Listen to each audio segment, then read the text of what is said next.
त्याची आवश्यकता नाही। मी या तालुक्यातल्या सगळ्या मौलानांची मुफ्ती साहेबांनी बैठक घेतली आणि मी आढावा घेतला तालुक्यातल्या सगळ्या लोकांचा। एक काम केलंय तुमचं, मी 5 कोटी देतो तुमच्या सगळ्या तालुक्यातल्या लोकांच्यासाठी डिसेंबर पूर्वी अल्पसंख्याक खात्यातून 5 कोटीची कामं तुम्ही सांगा तालुक्यातली। मी तुम्हाला डिसेंबर पूर्वी सांगतोय, मी डिसेंबर पूर्वी ते करून देतो तुम्हाला। का नाही दिलं 5 वर्षामध्ये? दर 5 वर्षाला 5 कोटी रुपये द्यायला पाहिजे होते। तुम्ही मतं देता ना, तुम्ही जाब विचारला पाहिजे या लोकांना। जतमधल्या लोकांना सांगा तुम्ही फिरा गाडी घेऊन, तुम्ही हिशोब मागा त्यांना, तुम्ही मतं दिलेले आहेत, तुमचा अधिकार आहे, तुम्ही त्यांना निवडून आणलेला आहे। लोकसभेला तुम्ही मतं दिलेत, आता त्या खासदारांना विचारा जा काय केलं तू फंडाचं।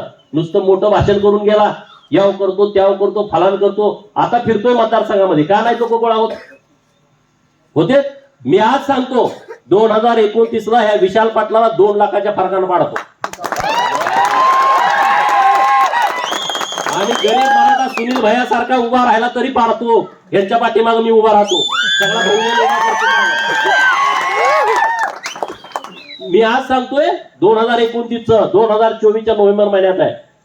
तुम्ही लावा रे ताकद माझ्या विरोधात, किती लावायची तेवढी।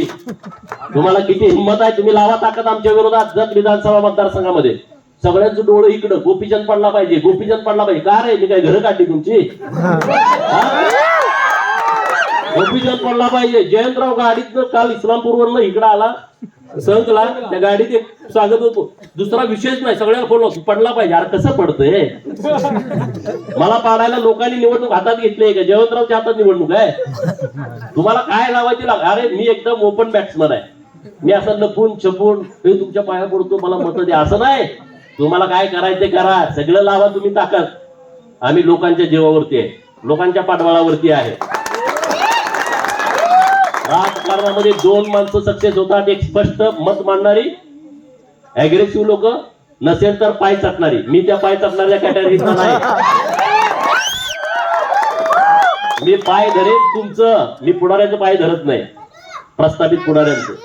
त्यामुळं तुम्ही चिंता करू नका, ही निवडणूक आपल्यासाठी फार महत्वाची आहे, जगच्यासाठी फार महत्वाची आहे आणि त्यामुळं तुम्ही सर्व शक्तीनिशी आमच्या बाजूने उभं राहावा एवढीच विनंती करतो आणि थांबतो।